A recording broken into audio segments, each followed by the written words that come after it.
initiative bi parce que dama yaakaar ne journée scientifique la pêche war na am une journée entière boo xam ne dañuy diagnostiquer tous les problèmes qui assaillent la pêche mais aussi proposer des solutions pour le développement de Dialaw yaakaar naa loolu parce que li tax ma wax dëkk boo xam ne taw vous avez bien raison plus de 94% de la population active ci pêche bi lay ñu yëngu ñi ñëpp ay nappkat lañ boo nekkul mool nga nekk mareyeur wara nga nekk femme transformatrice ou bien nga nekk prestataire de service kon yéen bu son excellence monsieur le président de la république bu toogee di wax Sénégal émergent monsieur le maire de Yène war na mun a toog ñu toll ay jamono muy wax ne Yène émergent mais dafay passer nécessairement par la pêche Yène mënut a développer sans la pêche parce que lépp pêche la ci Yène alors wax nañ ko sànq plus de 94% maanaam téeméeri nit yoo gis ci Yène Dialaw li ko dalee todd ba tubaab Dialaw juróom-ñeent fukk yi ak ñeent ñu ngi yëngatu ci napp yi ñàpp gi ñii dem géej bokkul ak ñi nekk ci site de débarquement yi di teeru gaal yi bokkul ak làgg-làggal yeeg mareyeurs yi bokkul tamit ak femme transformatrice yi nekk ci tooj yi di wëlbati bokkul ak ki nga xam ne ni activité am dafa totalement lié à la pêche parce que moom mécanicien hors bord la bu moteur yi paanu du mais les vendeurs de station pompistes yi ñiy distribuer essence bi ñooñu ci la ñu bokk ak même ki yore pousse-poussam ci tefes gi di ci exercer régulièrement di am loo xam ne moom lay yóbbu këram borom charrette yi yebbikat yi ki yore boolam taxaw ci buntu tefes ku jënd ndawal mu nekk ndax da nga koy wol wala da nga koy waas jàppoo ko suba bu ngoon am lu mu yóbbu këram dimbalee jëkkëram kooku ci pêche bi lay yëngatu kon mën nañu wax ne toute la population de Yène ñu ngi activé sur la pêche leneen li ci xam ne fort la force la ci commune de Yène napp gi moomu taw wax na ko on a 974 gaali locc yoo xam ne fii la ñu cosaanoo fii ci Dialaw li gën a indi particularité tamit pour won na le am nga potentiel fii bis boo nekkee maire boo jafandoo ci pêche gi rek bañ a bàyyi da ngay dem da ngay raw yeneen maire yi parce que 4536 jeunes pêcheurs waxuma ay mag de parce que boolewuma ci ñi nga xam ne nii da ngay dem ba sa doom yi xaw a màgg ñu wàccale géej mais ay xale yu ndaw yoo xam ne plus de 4536 ñëpp fi la ñu cosaanoo rare nga gis benn gaal bu teer di débarquer ay pêcheurs nga gis ci koo xam ne nii cosaanoo woo Yène une même famille bañ na ko ba fële ma toogoon ñu may yónnee lii ma toog mool yi wër ma mbokk rek laay dégg même tous les mêmes éléments matériels même sang même langue même religion même culture même mode de vie benn famille la ñi yomb ñoo dimbali loolu moo tax ma ne Yène mënta émerger Yène mënta dem sans la pêche dañu yàgg wax ne la pêche n'est pas une compétence transférée ñu bëgg ko jàpp comme prétexte à chaque fois fu ma ko déggee damay naan bërit muy Yène muy feneen damay wax ne la commune de Yène bu fekkee ne règle bu nekk am na exception la commune de Yène fait exception à la règle même bu fekkee ne dañu ko wax dañu ko fuuri ci wolof loolu ñuy wax ne la pêche n'est pas une compétence transférée ñu ne état bi daf ko téyal boppam joxu ko maire mais fii rek ma bañ a tudd benn dëkk fii su sunu wet le maire de la commune at bu jot dina génne plus de 6 millions ne am yéen les responsables de la pêche man maa leen ko jàppale kooku xam na napp on n'a pas encore besoin que ñuy proposer des pirogues en or ou en diamant ou des pirogues en fibre de verre déedéet suñu gaalu locco yi nañ ñu encourager pour que la pêche artisanale ici à Yène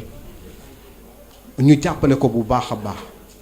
parce que pêche bi aussi li tax mu am ay faiblesse mooy la migration saisonnière campagne gi dafa bari xoolal plus de 974 gaal nga fexe ba ñuy teer fii di fi débarquer jën wi dina fi tuuru ba yeneen dëkk yi suñu soxlaa jën fii la ñuy ñëw ci Yène site de débarquement yi dina fees ba mareyeurs yi dinañ xëy suba ba ngoon di liggéey revenu yi pourvoyeur d'emploi la benn gaal imaginel benn gaalu fii la tournée bu singlu nii rek di débarquer gaalu fii la tournée au minimum 80 personnes mën nañ cee ne kooku indiwul ay emploi ci commune am waxuma la ñiy dem ci géej de mais ñeneen ñi nga xam ne nii ñu ngi dépendre ci gaal gi di xaar gaal gi teer ñu teeru am si ñëpp paan baa xam ne dañuy dem jaay ka ñenn ñu jël yóbbu ko si site de transformation yi def ko keccax wala kee bokkul ak mareyeur bi nga xam ne ni dafa gaare otoom bi xaar gaal bi pare mu yeb jën bi dem jaayi ko si usine ba. yéen am na ay potentialité de pêche bi bu ku fi mënti nekk maire soo encouragé pêche bi fii à yéen la pêche artisanale da ngay dem te yéen am na leneen lu ci dooleeku am na ay zone humide xam nga loolu yëpp si ay gaal xajuñu fii d'accord xajuñu fi de parce que dinañ ko wax si kanam sunu zone de pêche est devenue de plus en plus réduite gaal yi sax dañaa mujjee gàddaay di dem au large Gorée ak feneen des na tuuti nag doo dem Gorée parce que y a des questions yoo xam ne ñu ngi koy fabriquer à Gorée benn bu ci nekk rek 16000 tonnes waaw parce que pétrole ak gaz la ñuy defar am na ay ouvrage yoo xam ne ñu ngi koy defar 16000 tonnes bu dalee sa kaw nga gaañu bu dal 50 mètres de longueur 28 mètres de large 30 mètres de hauteur ñu ngi fii de au nombre de 21 ñu ngi koy fabriquer dañ daan toog ba mu yàgg ñu ne ah gaal gi de tànn mu ne maa nga Kéli Gorée wala maa nga feneen attention la zone de pêche devient de plus en plus réduite ici à Yène Dialaw leneen dama wax ne yéen am na ay zone humide ñun chaque fois bu ñuy wax pêche fépp la nag ci Sénégal on parle de la pêche maritime rek mais y a pêche y a la pêche continentale y a la pêche continentale am na ay zone humide am na ñuy xalaat njongob waaye am na la si njongob dinañ ko wax ci kanam parce que ñaari port ñu ngi na ndar kepp boppa Pencóor am na dex gu fa nekkoon Somone bii ab te teere fii si Ndita am na dex bu fa nekkoon mën nañu encourager ici des projets pisciculture ak agriculture am na si sunu ay rak yoo xam ne ay jamono un grand projet boo xam ne dina employer ay centaines de personnes bu ñu leen bàyyi woon ak moom ñu encourager leen ñu am ay kilifa yu taxaw seen gannaaw jàppale leen dañuy ravitailler toute la localité de yéen ba ravitailler les villages environnants projet pisciculture la ñu amoon waaye ba léegi ce projet reste en état de projet.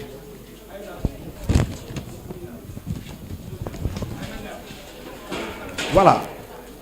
ma dem si bu ma waxee kii force yi ba pare mun naa dem ci faiblesse yi wax naa ko sànq la zone de couverture de la commune de Yène fii ci littoral bi c'est une zone très très très très réduite da ngay xool Todd ba Toubab Dialaw diggante Todd ak Toubab Dialaw teg nañ fi ñaari port le port minéralier de Sendou le port à conteneur de Toubab Dialaw Ahmed ma jaaraat fii ñemañ na ma kaa wax waaye barka dee mooy Njaay la ñu jàkkaarloo ak le ministre bi ma ne pooru Ndayane wax ne pooru Toubab Dialaw yëngal na ma saal ba si kanamu Ahmed ñuy préparer conseil présidentiel ñun ak ministre des pêches yëng xawoon na maa yëngal saal mais effectivement waxuma ko ñii ñoo ko wax moo yee ko wax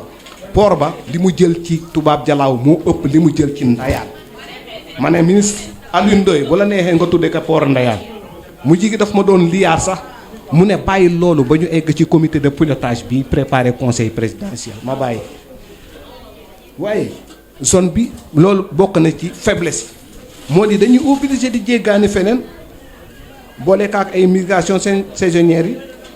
mareyeurs yi dañoo am problème de financement ici te ils sont concurrencés par les mareyeurs yi nga xam ne ni ñu ngi ci feneen gaal gi war a teeri njangal mu teeri Mbuur léegi mareyeur bi fay ko ci tàng bi mu jëndaat glace jël mepp jël essence moom moo ko gënal mu teer njangal di xaar ku mel ni Mbuur mu jël jënam toog ay ñeenti fan di ko kii parce que sax tissu industriel amu fi bu dul monsieur Ndir ñu ngi lay gërëm bu baax def nga fi benn tissu industriel benn usine mais à part boobu amul benn usine boo xam ne dafay traiter wala muy transformer des produits halieutiques xam nga loolu bokk na ci faiblesse yi leneen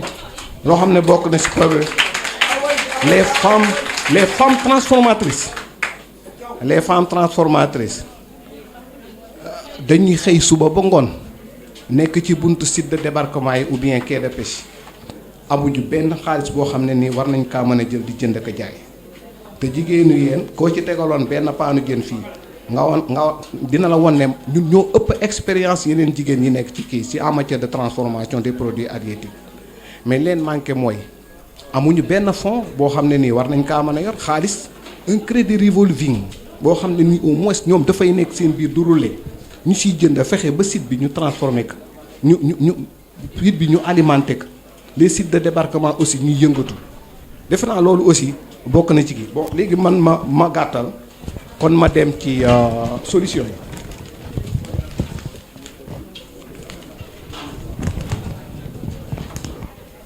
waaw solution regardez dañu constater ne la zone de Yène est marquée par une forte migration saisonnière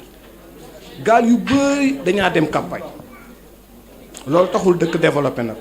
imaginez nombre gaal yi nu wax ni moo am fii rek bu gaal yooyu desoon fii boo moytul ay waa Mbura yi dañuy ñëw fii di yeneen waa dëkk yi baa leen ma bañ a tudd yeneen dëkk yi nga dend dañuy ñëw fii di liggéey si Yène di def ay biting bagg ak yooyu mais xool ko village bu mel ni Tubaab Jalaaw am na jamono yoo xam ne nii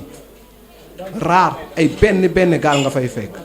parce que dañu ñoom ils sont victimes de deux choses benn bi ci ëpp solo mooy l'effet des changements climatiques ak érosion côtière am na période boo xam ne boo fa tolloo moom ak Tubaab Jalaaw sa gaal di nga campagne wala nga aj ko sa kaw a kaw parce que géej gi mu ngi xëccoo ak ñun suuf si érosion côtière boobu dañ ci victime bu ñu mënoon a am solution yoo xam ne nag dañuy am ay digues de protection pour récupérer waat suñu plage wala ay brise-lames parce que am na foo xam ne ni digue de protection baaxu fa ku mel ni Tubaab Jalaaw wala Ongiré non dafa xat ay brise-lames comme ni ñu def sali di récupérer plage yi loolu bokk na ci solution yi maire monsieur le maire defe naa loolu si ces grands chantiers yi nga war a am dans l'avenir parce que man li ma la ko waxee rek képp koo xam ne nii toog na fi si maire yi yéen boo jàkkaarloowul ak acteur de la pêche yi nga saytu li nga xam ne ni moom mooy ay jafe-jafe ci napp ji ñoom aussi nga déglu leen teg approche bi nga xam ne nii moom moo fi nekkoon nag des années et des années depuis plusieurs années nañ ko wax sànq bi ñu toogee di waxtaan ak mool yi je n'avais pas envie sax ma yor këyit parce que jut dañu tàmm di appliquer approche bi ñuy wax ni le bottom up dogal bi wolof daf ne ki lay gën a jege moo la gën a yeey bu ñu mënee fexe ba problème yi ñu di ko dégg ci ñi nga xam ne ñoom ñooy dunde géej ñoom ñooy dundal géej te dunduñu ko ci dem suba ak ngoon guddi ak bëccëg ñu séentu si ñoom tamit ñoom ñooy joxe ay saafara loolu lan nekkoon sànq di def am na si ay connaissances empiriques bokk na si potentialité yéen yoo xam ne ay xam-xam yoo xam ne ñun ñu ngi wax ne destruction des habitats marins parce que il y a bon peut-être ñoom ñu ngi joxañ baaraam tuur peut-être certains bateaux la pêche industrielle bi nga xam ne ni on l'a mis en compétition bon depuis un certain temps avec la pêche artisanale est mise en compétition avec la pêche industrielle depuis un certain temps mool yi commencé di révolter wu contre l'évasion des bateaux waxuñu bateau de pêche yi nga xam ne ni am nañ licence de pêche de non ñoom ñu ngi commencé def la distinction xam nañ na am na licence de pêche yu normal am na ay accord de pêche comme accord avec Union européenne mais les sociétés nationales de pêche ak capitaux étrangers moom la ñuy wax gaal yi la cay nekk fii tey jii mun naa la wax ne nangami gaal moo fi nekk keneen ci beneen wàll mu wax la nangami gaal nga wër la Sénégal ñu wax la le parc piroguier et le 26000 pirogues tey jii lépp lu nit kiy def dafay soxla transparent ñu ngi ñaxtu ñu wax ñun ñaata bateau ñoo nekk fii di xëccoog ñun les petits pélagiques jënu kaw ndox bi nga xam ne nii jafe na pour nit ki amal ko licence de pêche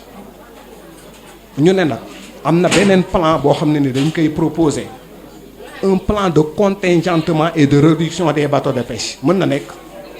su fekkee ministre Alioune Ndoye bii ci benn palais toog na mu ne 129 licences de pêche la signé cette année la te moom xam na ne askanam ñu ngi xeex ak bateau yi sonn nañ parce que bateau yi ñu ngi leen di concurrencer du pays ressource bi te la ressource appartient au peuple ñun ñoo ko moom ressource bi boo demoon ba ca kaw ga sax Foundiouly koo laaloon ab toolam nga def fa un projet di nga ko jox ndàmpaay di nga ko dédommager ay millions kon ku ñëw fi implanté ci ay port ak yeneen ak dugal fi ay bateau normalement mool yi nga xam ne ni ñooy yëngatu ci nappum aada ak cosaan waroon nañ see mën a gis seen bopp su toogee mu ne 129 licences de pêche moo fi am war nañoo mën a déglu ñu proposer ko ci suñuy ay mémorandum ne ko ce plan de contingentement mun na nekk kay ren nañ ko accepter 2021 121 licences de pêche ñu nekk fexeel ba 2022 bi nga def 100 licences de pêche yaa ngi wàññi ako nga encourager la pêche artisanale di wàññi kii waxuñu nga dégager fi bateau yëpp dañuy dem ba def un projet un plan quinquennal ou un plan triennal ñu ne d'ici 2025 on va se retrouver avec 40 bateaux dina neex a régler la DPSP la direction de la protection et de la surveillance des pêches ñu koy wax marine bi dootul am problème dana neex a contrôler les flottes maritimes parce que problème bi mooy les bateaux industriels donc moom